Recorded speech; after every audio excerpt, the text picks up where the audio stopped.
তাই আমার আন্দোলন, আমার রাজনৈতিক মতাদর্শ, আমার রাজনৈতিক যে বিপ্লব, এটা হচ্ছে রাষ্ট্রীয় ব্যবস্থার এই অপব্যবস্থার বিরুদ্ধে। আমি তো তাদের সাথে কোনো ব্যক্তিগতভাবে অন্যায় করিনি। তাদের পথে অন্যায় করেছে হচ্ছে ব্যবস্থা, রাষ্ট্র ব্যবস্থা। তাই আমার আন্দোলন, আমার রাজনৈতিক মতাদর্শ, আমার রাজনৈতিক যে বিপ্লব, এটা হচ্ছে রাষ্ট্রীয় ব্যবস্থার এই অপব্যবস্থার বিরুদ্ধে। সুন্দর একটা রাষ্ট্রীয় ব্যবস্থা চাই, সুশাসন চাই, আইনের শাসন চাই।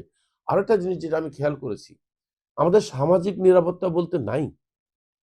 আপনি হয়তো খেয়াল করেছেন, এই বিগত স্বৈরাচার সরকার চলে যাওয়ার পরে সবচাইতে বেশি চুরি, ডাকাতি যা ইচ্ছা তাই হয়েছে, ছিনতাই এখনো তো হয়।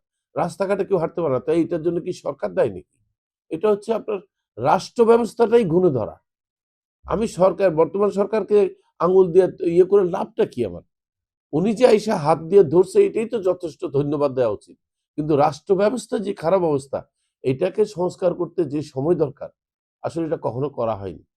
আমি এই ফাঁকে এটাও বলতে চাই, আমি সংস্কারটাকে আগে চাই। আগে সংস্কার হোক, ঠিক হোক। কারণ এটা আমিও পারবো না। সত্য কথা বলতে গেলে কি, এখন যদি আগে থেকে সংস্কার না হয়, আমি যদি এইভাবে দাবি করি যে আমি রাষ্ট্র ক্ষমতায় এসে সংস্কার করব, এটা হচ্ছে মানুষের সাথে আরেকবার ধোঁকা দিয়ে ওয়াদা করার একটা ইয়ে। কিভাবে করব সংস্কার? কারণ সেই রাষ্ট্রযন্ত্র তো নষ্ট হয়ে আছে।